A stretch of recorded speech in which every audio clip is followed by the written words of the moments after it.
Para que serve a lei? Sermão N 128, publicado em 15 de agosto de 2023. Sermão pregado no domingo de 19 de abril de 1857 por Charles Haddon por Geono Music Hall, Royal Surrey Gardens, Londres. Texto: então, para que serve a lei? Gálatas 3:19. O apóstolo Paulo, mediante um argumento poderoso e altamente engenhoso, demonstrou que a lei não foi estabelecida por Deus para a justificação e salvação do homem. Ele declara que Deus fez um pacto de graça com Abraão muito antes de a lei ser dada no Monte Sinai, que Abraão não esteve presente no Monte Sinai, e que, portanto, não pode fazer alteração alguma ao pacto feito ali por alguma sugestão sua, que, além disso, não foi pedido o consentimento de Abraão para alguma alteração do pacto, e sem sua aprovação o pacto não poderia ter sido mudado, legalmente, e, também, que o pacto permanece firme e irrevogável, visto que foi feito à semente de Abraão, como sendo ao próprio Abraão. Isto, pois, digo, sobre o pacto previamente ratificado por Deus para com Cristo, a lei que veio 430 anos depois, não o pode abrogar, para invalidar a promessa. Porque se a herança provém da lei, já não decorre da promessa, mas Deus a concedeu a Abraão mediante a promessa. Portanto, nem herança nem salvação podem ser obtidas jamais pela lei. Agora, ir pelos extremos é o erro da ignorância. Geralmente, quando os homens creem em uma verdade, levam sua crença até o extremo de negar outra, e, com muita frequência, a afirmação de uma verdade cardeal leva os homens a generalizarem sobre todos os aspectos, gerando falsidades dessa verdade. Uma suposta objeção pode ser expressa assim: você diz, ó Paulo, que a lei não pode justificar, certamente então a lei não serve para nada. Então, para que serve a lei? Se ela não pode salvar o homem, qual é seu objetivo? Se por si mesma ela nunca levará ninguém ao céu, para que foi escrita? Acaso não é algo inútil? O apóstolo muito bem poderia ter replicado ao seu oponente com certo olhar de desprezo, dizendo-lhe: ó insensato e tardio de coração para entender. Demonstra-se que uma coisa é completamente inútil simplesmente porque não responde a cada propósito no mundo. Dirão acaso que devido ao fato de que ferro não é comestível, então o ferro é inútil? E devido ao ouro não poder ser alimento para o homem, por essa causa o jogarão no lixo chamando escória que não vale nada. Contudo, sobre a base dessas insensatas premissas, vocês procedem dessa maneira. Pois, devido ao que eu disse, que a lei não pode salvar, vocês têm me perguntado neciamente, para que ela serve então? E vocês insensatamente supõem que a lei de Deus não serve para nada e que não tem nenhum valor. Esta objeção, em geral, é proposta por dois tipos de pessoas. Primeiro, por simples malditos aos quais não lhes agrada o Evangelho e desejam encontrar nele todo tipo de falhas. Eles podem nos falar daquilo em que não creem, porém não nos dizem em que creem. Eles querem se opor às doutrinas e aos sentimentos dos demais, mas estariam perdidos se lhes pedissem para dizer o que sentem e para escrever suas próprias opiniões. Não parecem ir mais longe do que a inteligência de um macaco que pode fazer tudo em pedaços, porém não consegue consertar nada. Logo, do outro lado, está o antinomiano que diz: sim, eu sei que sou salvo unicamente pela graça, e então quebra a lei dizendo que não lhe é uma obrigação, nem sequer como regra de vida, e pergunta: para que, então, serve a lei? Lançando-a para fora de sua porta como se fosse um móvel velho apenas sendo útil como lenha, porque, na verdade, não é designada para salvar sua alma. Porém uma coisa pode ter muitos usos, embora não tenha um em particular.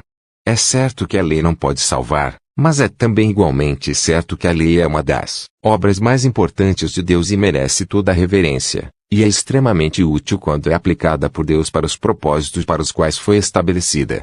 Contudo, meus amigos, perdoem-me se somente faço a observação de que esta é também uma pergunta muito natural. Se lerem a doutrina do apóstolo Paulo, encontrarão que declara que a lei condena toda a humanidade. Agora, por só um instante, vamos dar uma olhada nas obras da lei neste mundo. Aqui, vejo quando a lei é ordenada no Monte Sinai. Ainda o próprio monte treme com medo. Relâmpagos e trovões formam o cortejo dessas terríveis sílabas que abalam os corações de Israel. Todo o Sinai fumegava. Jeová resplandeceu desde o monte de Parã e o santo veio de Sinai, e veio dentre 10 milhares de santos. De sua boca saiu uma lei ardente, para eles. Era uma lei terrível, mesmo no momento em que foi dada, e desde então, Desse monte Sinai tem baixado uma temível lava de vingança para inundar, para destruir, para queimar e para consumir a toda a raça humana. Se não fosse por Jesus Cristo ter detido essa terrível torrente e ter ordenado às ondas de fogo que permanecessem quietas. Se pudessem contemplar o mundo sem Cristo nele, simplesmente sob a lei, vocês veriam um mundo em ruínas, um mundo com o selo negro de Deus posto sobre ele, marcado e selado para a condenação. Veriam homens que, se conhecessem sua condição, teriam suas mãos sobre seus lombos e estariam gemendo todos os dias. Veriam homens e mulheres condenados, perdidos, arruinados, e nas regiões mais distantes veriam a fossa que é cavada para o ímpio, na qual a terra deveria ter sido lançada para tapá-la, se a lei tivesse feito seu trabalho, a parte do Evangelho de Jesus Cristo nosso Redentor.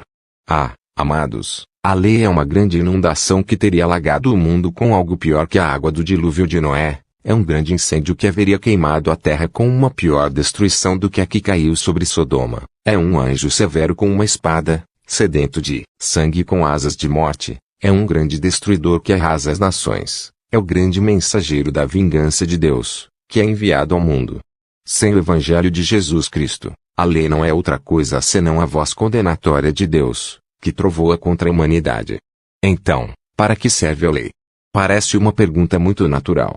Pode a lei ser de utilidade para o homem?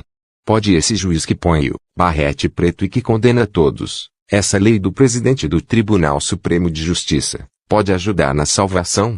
Sim, pode, e vocês verão como ela o faz, se Deus nos ajudar em nossa pregação. Então, para que serve a lei? 1. O primeiro uso da lei é manifestar ao homem sua culpa. Quando Deus determina salvar um homem, a primeira coisa que ele faz com ele é aliviar a lei para lhe mostrar quão culpado, quão vil, quão ruim ele é e em que perigosa posição se encontra. Viu esse homem situado à beira do precipício. Está profundamente adormecido exatamente no perigoso limite do penhasco. Um simples movimento e rolará, ficará em pedaços contra as pontiagudas rochas do fundo e nunca mais se saberá dele. Como ele pode ser salvo? Que se pode fazer por ele? O que se pode fazer? Essa é a nossa posição. Nós também estamos à beira da ruína, porém somos insensíveis a ela. Deus, quando começa a nos salvar do perigo tão iminente, envia sua lei, a qual, com um forte pontapé, nos desperta e faz com que abramos os olhos. Vemos então nosso terrível perigo, descobrimos nossas misérias, e é então que ficamos na posição correta para clamar por nossa salvação e nossa salvação vem a nós. A lei atua no homem como faz o médico quando tira o que obstrui o olho do cego. Os homens que criam em sua justiça própria são cegos, ainda que se considerem bons e até excelentes. A lei tira essa obstrução e lhes permite descobrir quão maus eles são e quão completamente arruinados e condenados estão, se permanecem sob a sentença da lei. Contudo, em vez de tratar isto doutrinariamente, vou tratá-lo de forma prática, esperando um impacto direto em suas consciências. Amado leitor, acaso a lei de Deus não o convence de pecado hoje mesmo? Sob a mão do Espírito de Deus, não lhe é feito sentir que tem sido culpado, que você merece a perdição, que tem incorrido na terrível ira de Deus. Vocês que estão sentados aí, não têm quebrado estes 10 mandamentos. Ainda que mesmo na letra, não os têm quebrado. Quem de vocês tem honrado sempre a seu pai e a sua mãe? Quem dentre nós tem dito sempre a verdade? Acaso algumas vezes não temos levantado um falso testemunho contra nosso vizinho? Há alguma pessoa aqui que não tenha fabricado outro Deus para si que não tenha amado a si mesmo, ou a seu negócio, ou a seus amigos, mais do que tem amado a Jeová, o Deus de toda a terra? Quais de vocês não cobiçou a casa de seu vizinho, ou seu servo, ou seu boi, ou seu asno? Todos nós somos culpados com relação a cada letra da lei, todos nós transgredimos aos mandamentos. Se realmente entendêssemos estes mandamentos e sentíssemos que eles nos condenam, teríamos esta influência útil em nós para nos mostrar o perigo em que estamos e nos levar a voar a Cristo. Porém, amados leitores, acaso essa lei não os condena porque ainda que vocês tenham dito que não quebraram sua letra, violaram seu espírito? Ainda que alguém jamais tenha matado, se tal está encolerizado com seu irmão é um assassino. Como me disse uma vez um homem de cor, Senhor, eu pensei que nunca havia matado a ninguém, que eu era inocente neste mandamento, porém quando eu vi que aquele que odeia seu irmão é um assassino, então me reconheci como culpado, pois muito frequentemente tenho matado 20 homens antes do café da manhã, já que tem odiado a eles com muita frequência. A lei não só abarca o que diz com palavras, mas abrange coisas profundas escondidas em suas entranhas. É dito, não cometerás adultério. Porém isto quer dizer, como afirma Jesus, porém eu os digo que qualquer que olhar a uma mulher para cobiçá-la, já adulterou com ela em seu coração. É dito, não tomarás o nome de Jeová teu Deus em vão. Quer dizer que devemos reverenciar a Deus em todo lugar e ter seu temor ante nossos olhos, e em todo momento devemos respeitar suas ordenanças, e sempre caminhar em seu temor e amor. Ah, meus irmãos, seguramente não há ninguém aqui que esteja tão endurecido em sua justiça própria para dizer, eu sou inocente. O espírito da lei nos condena. E esta é a sua propriedade útil, nos humilha, nos faz ver que somos culpados e assim somos conduzidos a receber ao Salvador. Além disso, atentem-se bem, meus queridos leitores, que uma infração desta lei é suficiente para condenar-nos para sempre. Aquele que ofende a lei em um ponto, se faz culpado de todos. A lei exige que obedeçamos cada mandamento, e se um deles é quebrado, todos os demais ficam lesionados. É como um vaso de excelentíssimo artesanato. Para destruí-lo não é preciso que lhe quebre em pedaços, basta lhe fazer a menor fratura e terá destruído toda a sua perfeição. Posto que nós somos ordenados obedecer uma lei perfeita e de maneira perfeita, basta infringi-la uma vez, ainda que não voltássemos a fazê-lo nunca mais. Não podemos esperar outra coisa da lei mais que é vós. Você está condenado, você está condenado, você está condenado. Sob este aspecto, não deveria a lei nos despojar a muitos de nós de toda nossa jactância. Há alguém que poderia se levantar de seu lugar para dizer, Deus, te dou graças porque não sou como os outros homens. Com certeza não haverá ninguém que possa voltar para casa dizendo, tenho dizimado aumenta, e o caminho, tudo isto tenho guardado desde minha juventude.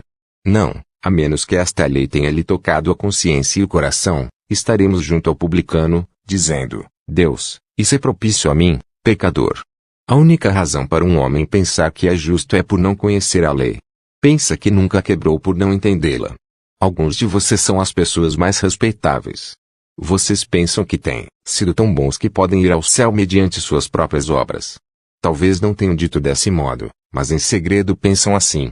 Têm recebido o sacramento com muita devoção. Vocês têm sido poderosamente piedosos ao comparecer às suas igrejas ou capela com regularidade. São bons aos pobres, generosos e justos, e dizem, eu me salvarei por minhas obras.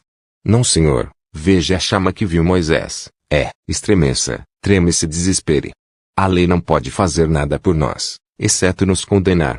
O máximo que pode fazer é tirar de nós por chicotadas nossa jactanciosa justiça própria e nos conduzir a Cristo. Ela põe um peso sobre nossas costas e nos faz pedir a Cristo que o tire delas. É como uma lança que busca a ferida. Para usar uma parábola, é como algum sótão escuro que não foi aberto por anos, que está cheio de todo tipo de criaturas repugnantes. Podemos caminhar nesse sótão sem saber que elas estão ali. Porém vem a lei, derruba as cortinas, permite que a luz entre e logo descobrimos quão vil coração temos e que perversas têm sido nossas vidas. E, então, em vez de jactarmos, somos levados a nos prostrar e a clamar, Senhor, salva-me ou perecerei. Ó, salva-me por tua pura misericórdia ou do contrário serei lançado fora. Ó, vocês que são justos com sua justiça própria que leiam este sermão, que se consideram tão bons que podem cavalgar ao céu por suas próprias obras, cavalos cegos, dando voltas perpetuamente no moinho sem progredir nem uma só polegada, pensam carregar a lei sobre seus ombros como fez Sansão com as portas de Gaza. Acaso imaginam que vocês podem guardar com perfeição esta lei de Deus? Atrever-se-ão a dizer que não a quebraram. Não, certamente, confessarão, tenho me rebelado, embora o farão em voz muito baixa. Então devem saber disto, a lei não pode fazer nada por vocês em relação ao perdão. Tudo o que ela pode fazer é somente isto, pode fazer você sentir que não é absolutamente nada, pode despí-lo, pode machucá-lo, pode matá-lo, porém jamais pode lhe dar vida, nem lhe vestir e nem limpá-lo, pois ela não foi estabelecida para fazer isso. Ó, leitor, hoje você está triste por causa do pecado? Sente que é culpado? Reconhece sua transgressão? Confessa seus erros? Escute-me, então, como embaixador de Deus. O Senhor tem misericórdia dos pecadores. Jesus Cristo veio ao mundo para salvar pecadores. E mesmo que você tenha quebrado a lei, ele a tem guardado. Tome sua justiça para que seja sua, entregue-se a ele. Venha a ele agora, sem nada e despido e cubra-se com suas vestes. Venha a ele, malvado e sujo, e lave-se na fonte que foi aberta para o pecado e a impureza, e então saberá para que serve a lei. Esse é o primeiro ponto. 2. Agora, o segundo uso. A lei serve para aniquilar toda esperança de salvação por meio de uma vida reformada. A maioria dos homens, quando se reconhecem culpados, prometem que se reformarão. Dizem, sou culpado e mereço a ira de Deus, mas no futuro vou acumular muitos méritos que compensarão todos meus velhos pecados. Porém a lei fecha a boca do pecador com sua mão e lhe diz, alto, você não pode fazer isso, é impossível. Mostrar-lhes-ei como a lei pode fazer isto. Ela o faz parcialmente recordando ao homem que a obediência futura não pode expiar a culpa passada. Usando uma metáfora comum, para que o pobre possa me entender plenamente, vocês têm acumulado um saldo devedor na loja onde compram. Agora é tão grande que não podem pagá-la. Então vocês apelam até a senhora Brown, a dona da loja, e lhe diz, senhora, sinto muito que, devido ao meu esposo estar sem trabalho e tudo isso, sei que nunca lhe poderei pagar. Tenho uma grande dívida para com você, mas se não se importar, senhora, se me perdoar esta dívida, eu nunca lhe voltarei a dever, no futuro lhe pagarei sempre, sem falta.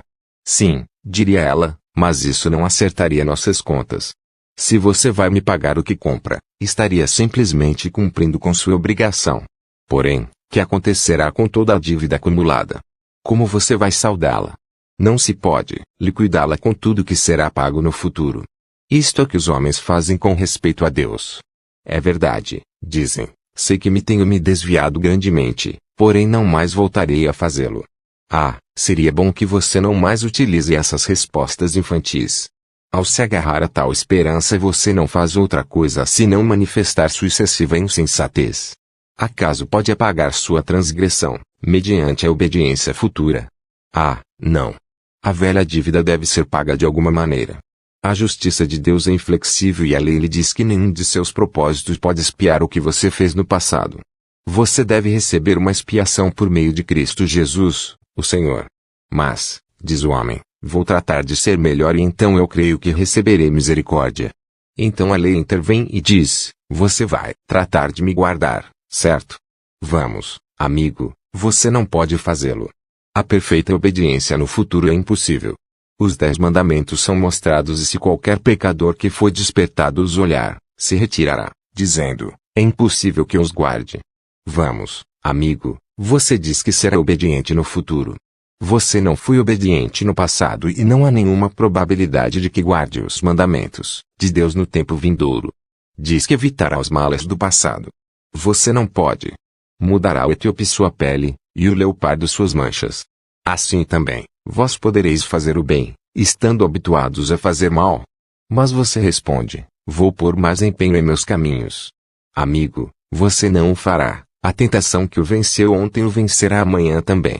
Porém, atente-se bem, se pudesse vencê-la, você não poderia alcançar a salvação com isso. A lei lhe diz que a menos que você a obedeça perfeitamente, não pode ser salvo por seus feitos. Lhe diz que um só pecado o manchará por inteiro, que uma única transgressão arruinará toda a sua obediência. No céu, você deve portar uma vestimenta sem mancha. Deus pode aceitar unicamente uma lei inviolada. Assim, então, a lei responde a este propósito de dizer aos homens que suas realizações, suas emendas, seus feitos, não são de nenhuma utilidade no assunto da salvação. O que lhes corresponde é vir a Cristo, obterem um novo coração e um espírito reto, obterem o arrependimento evangélico do qual não tem que se arrepender, para que assim possam por sua confiança em Jesus e receber o perdão por meio de seu sangue. Então, para que serve a lei? Serve para este propósito, como dizia Lutero, o propósito de um martelo. Lutero, como vocês sabem, foi muito enérgico acerca do tema da lei. Ele disse, se alguém não é um assassino, nem um adúltero, nem um ladrão, e se refreia externamente do pecado, como o fariseu que é mencionado no Evangelho fazia, essa pessoa juraria que é justa, e, portanto, conceberia uma opinião de sua justiça e presumiria suas boas obras e seus méritos. A tais pessoas Deus não pode abrandar nem humilhar de nenhuma outra maneira para que possam reconhecer sua miséria e sua condenação, senão somente por meio da lei, porque esse é o martelo da morte, o trono do inferno e o raio de ira de Deus, que pulveriza os hipócritas insensíveis e obstinados. Porque, enquanto habitar no homem a opinião de justiça, habitará nele também o orgulho incompreensível, a presunção, a segurança, o ódio para com Deus, o desprezo à sua graça e à sua misericórdia, a ignorância das promessas de Cristo. A pregação da livre remissão de pecados por meio de Jesus Cristo não pode entrar no coração de alguém assim, tampouco pode experimentar nenhum sabor nem aroma a respeito, pois essa poderosa rocha e essa muralha diamantada, ou seja, seu conceito de justiça com a qual se reveste o coração, o impede. Portanto, a lei é esse martelo, esse fogo, esse vento grande e poderoso, e esse terrível terremoto que parte as montanhas, e quebra as rochas, 1 Reis 19:11, 12,13, ou seja, os hipócritas obstinados e orgulhosos. Elias, não podendo resistir estes terrores da lei, que são representados por estas coisas, cobriu seu rosto com seu manto. Contudo, quando cessou a tempestade a que Elias havia presenciado, se escutou uma brisa suave e delicada na qual estava o Senhor, mas foi necessário que a tempestade de fogo, de vento, e o terremoto passassem, antes que o Senhor se revelasse nessa brisa suave. 3. E agora avançamos outro passo. Vocês que conhecem a graça de Deus poderão me seguir neste seguinte passo. A lei tem por objetivo mostrar ao homem a miséria que recairá sobre ele por causa do pecado. Falo por experiência própria, apesar de ser jovem, e muitos entre os quais me escutam ouvirão isto com verdadeiro interesse, porque tem sentido o mesmo. Houve uma época em que eu, sendo ainda muito jovem, senti com grande dor a maldade do pecado. Meus ossos se tornaram velhos entre meus gemidos prolongados. Dia e noite a mão de Deus caía duramente sobre mim. Houve momentos nos quais me assustava com visões e me atemorizava com sonhos. Durante o dia sentia fome de libertação, pois minha alma jejuava dentro de mim e tinha medo que os próprios céus caíssem sobre mim e esmagassem minha alma culpada. A lei de Deus se havia apoderado de mim e estava mostrando minha miséria. Durante a noite, se eu dormia, sonhava com o abismo, sem fundo, e quando despertava, parecia sentir a miséria que havia sonhado. Subi à casa de Deus e minha canção não era mais do que um gemido. Retirava-me a meu aposento e ali, em meio a lágrimas e gemidos, elevava minha oração, sem nenhuma esperança nem refúgio. Então podia dizer com Davi: a coruja da solidão é minha amiga, e o pelicano do deserto meu companheiro, pois a lei de Deus me açoitava com seu chicote de 10 pontas e logo me esfregava com salmoura, de tal forma que eu me estremecia e tremia de dor e angústia, e minha alma preferia morrer estrangulada a viver, pois eu estava extremamente afligido. Alguns de vocês têm experimentado o mesmo. A lei foi enviada com o propósito de fazer isso. Mas vocês se perguntarão, qual a necessidade dessa miséria? Eu respondo que essa miséria foi enviada por esta razão, para que assim eu possa clamar a Jesus. Normalmente, nosso Pai Celestial não nos fez buscar a Jesus até que nos tenha limpado, a ponta de chicotes, de toda nossa confiança. Ele não nos faz anelar ardentemente o céu até que nos tenha feito sentir algo das torturas intoleráveis de uma consciência dolorida, que é um antítipo do inferno. Caso não se lembre, meu amigo, quando costumava acordar de manhã e a primeira coisa que fazia era tomar uma cópia do livro Alarme, de Helene, ou um chamado ao não convertido, de Baxter. Oh, esses livros, em minha infância os lia e os devorava quando estava sob um peso de culpa. Ler esses livros era como permanecer ao pé do Sinai. Enquanto lia Baxter, eu encontrava dizeres como estes: pecador, reconsidere, em 1 hora você poderia estar no inferno. Pensa que dentro de pouco tempo poderia estar agonizando, ainda agora, a morte está corroendo sua bochecha. Que fará quando estiver frente ao tribunal de Deus sem um Salvador? Dirá que não teve tempo para dedicar à religião? Por acaso essa desculpa vazia não se evaporará no ar tênue? Ó, pecador, então você se atreverá a insultar seu Criador? Se atreverá a caçoar dele? Reconsidere, as chamas do inferno são abrasadoras, e a ira de Deus é terrível. Ainda que seus ossos fossem de aço, e suas costelas de bronze, você se estremeceria de terror. Ó, ainda que tivesse a fortaleza de um gigante, não poderia lutar com o Altíssimo. Que fará quando lhe fizerem pedaços e não houver ninguém que o possa livrar? Que fará quando seus 10 poderosos canhões atirarem contra você? O primeiro mandamento dirá: esmaga-o, ele me quebrou. O segundo mandamento dirá: condena-o, ele me quebrou. O terceiro dirá: maldição sobre ele, porque me tem quebrado. E de uma maneira parecida todos dispararão contra você, e você estará sem um refúgio, sem um lugar onde ir e sem nenhuma esperança. Ah! Vocês não se esqueceram daqueles dias nos quais nenhum hino parecia adequado para vocês, exceto o que começa assim: curva-te, alma minha, tu que costumava elevar-te, e conversa por um momento com a morte, considera como agoniza a mortal, e exala teu último suspiro. Ou também: esse terrível dia certamente virá, a hora estabelecida se apressa, quando eu devo comparecer ante meu juiz, para passar a solene prova. Aí, e é por isto que a lei foi enviada, para convencer-nos do pecado, para nos fazer tremer e estremecer diante de Deus. Ó! Vocês que são justos com justiça própria, permitam-me dirigir-lhes simplesmente uma palavra ou duas no dia de hoje, pronunciadas com terrível e ardente sinceridade. Lembre-se, senhores, que vem o dia quando uma multidão muito mais vasta que esta se congregará sobre a face da terra, quando o Salvador, o juiz dos homens, se assentará num grande trono branco. A hora é chegada, o livro é aberto, a glória do céu é manifesta, rica com um amor triunfante e ardendo com uma vingança inextinguível. 10.000 anjos estão em cada lado, e você está de pé para ser julgado. Agora, você que é justa com justiça própria, diga-me agora que foi à igreja 3 vezes ao dia. Vamos, amigo, diga-me agora que você guardou todos os mandamentos. Diga-me agora que você não é culpado. Apresente-se ante ele, com o recibo de sua hortelã, de seu anis e de seu cominho. Vamos agora, amigo. Onde você está? Oh, está fugindo.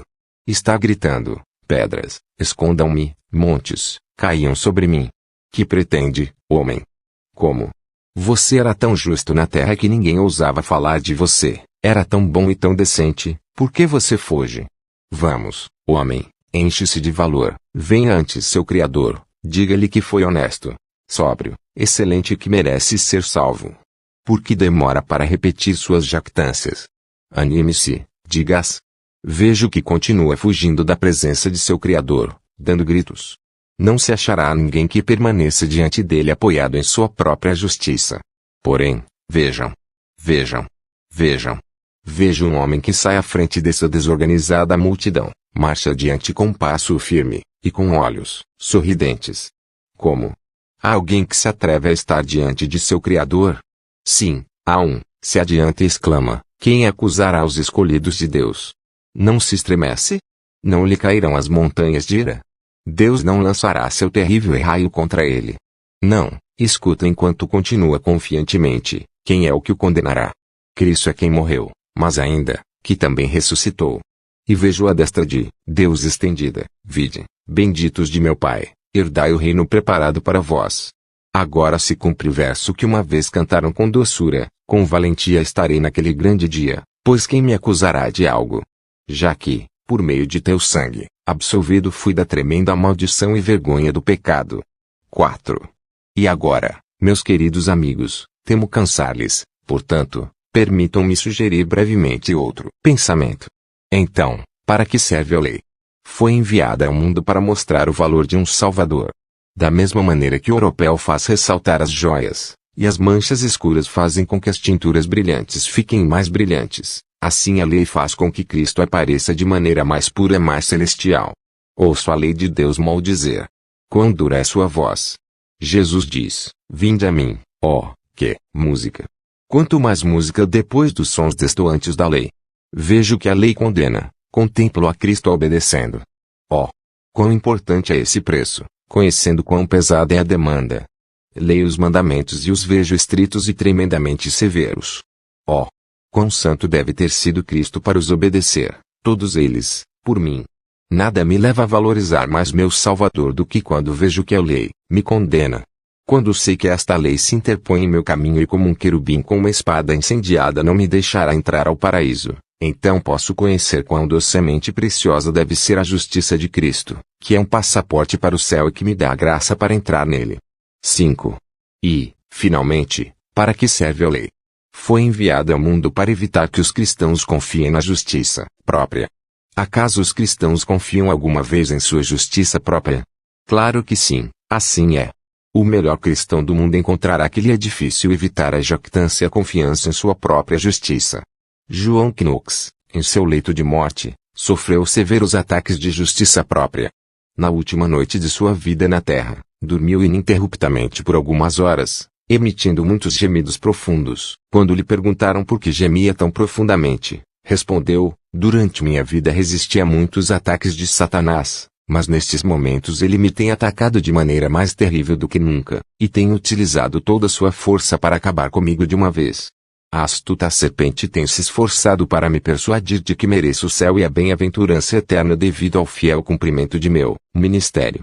Mas bendito seja Deus que me deu a capacidade de apagar este dardo inflamado, me fazendo lembrar de passagens como essas: o que tens que não tens recebido? Pela graça de Deus sou o que sou. Sim, e cada um de nós tem sentido o mesmo. Tenho achado bastante engraçado quando frequentemente tem se aproximado de mim alguns irmãos que me dizem: confio que o Senhor conservará humilde, quando eles mesmos eram tão orgulhosos quanto a alta posição que ostentavam, na verdade umas tantas polegadas a mais. Têm sido muito sinceros em sua oração para que eu seja humilde, alimentando, sem se darem conta, de seu próprio orgulho devido à sua própria reputação imaginária de humildade. Desde há muito tempo parei de instar para as pessoas para que sejam humildes, porque naturalmente, isso os tem de serem mais orgulhosos ainda. Um homem costuma dizer: Deus meu, estas pessoas temem que eu seja orgulhoso, devo ter algo que seja motivo de orgulho. Logo nos dizemos a nós mesmos: não lhes permitirei que o vejam, e tratamos de reprimir nosso orgulho. Porém, depois de tudo, somos tão orgulhosos interiormente como o próprio Lúcifer. Eu percebo que as pessoas mais orgulhosas e que mais confiam em sua justiça própria são aquelas que não fazem nada e que não têm a mínima preocupação com o que os outros opinam acerca de sua própria bondade. A velha verdade do livro de Jó é uma realidade ainda hoje. Vocês sabem que no começo do livro de Jó é dito: estavam arando os bois, e os asnos pastando perto deles. Isso é o que ocorre geralmente neste mundo. Os bois estão arando na igreja, temos alguns que estão trabalhando arduamente para Cristo, e os asnos estão pastando perto deles, nas zonas mais seletas e férteis da terra. Estas são as pessoas que têm muito o que dizer sobre a justiça própria. Que fazem? Não fazem o suficiente para ganhar a vida e, no entanto, pensam que vão ganhar o céu. Sentam-se de braços cruzados e, contudo, são tão reverentemente justos porque quem sabe, eventualmente dão dinheiro para alguma caridade. Não fazem nada e, no entanto, se jactam de sua justiça própria. Com os cristãos ocorre o mesmo. Se Deus lhe faz trabalhador e mantém-lhe ocupado em seu serviço, é menos provável que você seja orgulhoso confiando em sua própria justiça do que quando nada se é feito. Porém, em todo momento há uma tendência natural ao orgulho. Portanto, Deus escreveu a lei para que quando a lermos, vejamos nossas faltas, para que quando nos vejamos nela, como num espelho, vejamos as impurezas de nossa carne e tenhamos um motivo para nos abominarmos em saco e cinzas, e clamar a Jesus pedindo-lhe misericórdia. Usem a lei desta maneira e não de outra forma. E agora, alguém diz: Senhor, há alguns aqui para os quais o Senhor esteja pregando isso de propósito. Sim, me agrada pregar para as pessoas. Não creio que seja de nenhuma utilidade pregar para as pessoas. Gosto de pregar diretamente aos indivíduos e ao coração. Em cada círculo encontro um grupo que afirma em idioma muito claro: eu sou tão bom como o pai quanto o melhor que possa ser encontrado na região. Sou um bom comerciante, pago 20 shillings por libra, não como o senhor fulano de tal. Eu vou à igreja, ou vou à capela e isso é mais do que todo mundo faz. Pago meus contratos, pago uma porção para a enfermagem, digo minhas orações, portanto, creio que tenho boas chances de ir ao céu como qualquer outro no mundo. Creio que 3 em cada 4 pessoas em Londres pensam desta maneira. Agora, se essa é a base de sua confiança, você tem uma esperança apodrecida, você tem uma mesa sobre a qual você está apoiado que não resistirá ao seu peso no dia de prestar contas a Deus. Disse o Senhor meu Deus, em cuja presença estou, que se vossa justiça não for maior do que a dos escribas e fariseus, não entrareis no reino dos céus. E se você pensa que a obra mais perfeita de suas mãos podem salvá-lo, você tem que saber isto, que Israel seguiu uma lei de justiça e não alcançou. Aqueles que não seguiram-na, alcançaram. Por quê? Porque um a buscou pela fé, o outro a buscou pelas obras da lei, de onde nunca se pode encontrar a justificação. Escutem agora o Evangelho, homens e mulheres. Deixem de se vangloriar de sua própria justiça. Abandone suas esperanças junto com todas as suas confianças que surgem dela. Tuas lágrimas poderiam fluir para sempre, e teu zelo não conhecer descanso. Nada pode expiar o pecado. Cristo deve salvar. Unicamente Cristo. Se querem saber como temos de ser salvos, escutem isto. Vocês devem vir a Cristo sem trazer nada de vocês mesmos. Cristo guardou a lei. Vocês têm que fazer com que sua justiça seja a de vocês. Cristo sofreu no lugar de todos os que se arrependem. Ele padeceu o castigo de vocês. E por meio da fé na santificação e expiação de Cristo, vocês serão salvos.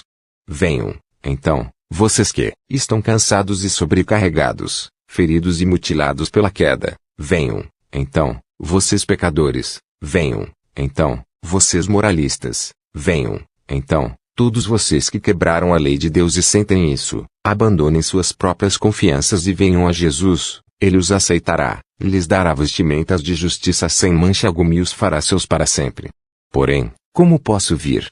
Perguntará alguém. Devo ir para casa e orar? Não, Senhor, não. Aí onde você está, parado agora, você pode se aproximar da cruz. Se você se reconhece pecador, agora, lhe suplico, antes que seu pé se aparte do lugar em que está pisando, agora mesmo diga isto: eu me lanço aos teus braços, Senhor, salva minha alma culpada no último dia. Agora, humilhem-se, abandonem toda justiça própria. Olhem para mim, olhem agora. Não digam, quem subirá ao céu, isto é, para fazer Cristo descer. Perto de ti está a palavra, em tua boca e em teu coração. Esta é a palavra de fé que pregamos, que se confessares com tua boca que Jesus é o Senhor, e creres em teu coração que Deus o levantou dentre os mortos, serás salvo. Sim, você. Bendito seja Deus. Sabemos de centenas de pessoas que creram em Cristo neste lugar. Algumas das pessoas mais malvadas se aproximaram de mim recentemente e me contaram o que Deus tem feito por eles. Que você também queira vir a Jesus. Lembre-se, aquele que crê será salvo, ainda que seus pecados sejam incontáveis, e o que não crê, deve perecer, ainda que seus pecados sejam poucos. Que o Espírito Santo os conduza a crer, para que assim possam escapar da ira vindoura, e tenham um lugar no paraíso entre os redimidos. Ore para que o Espírito Santo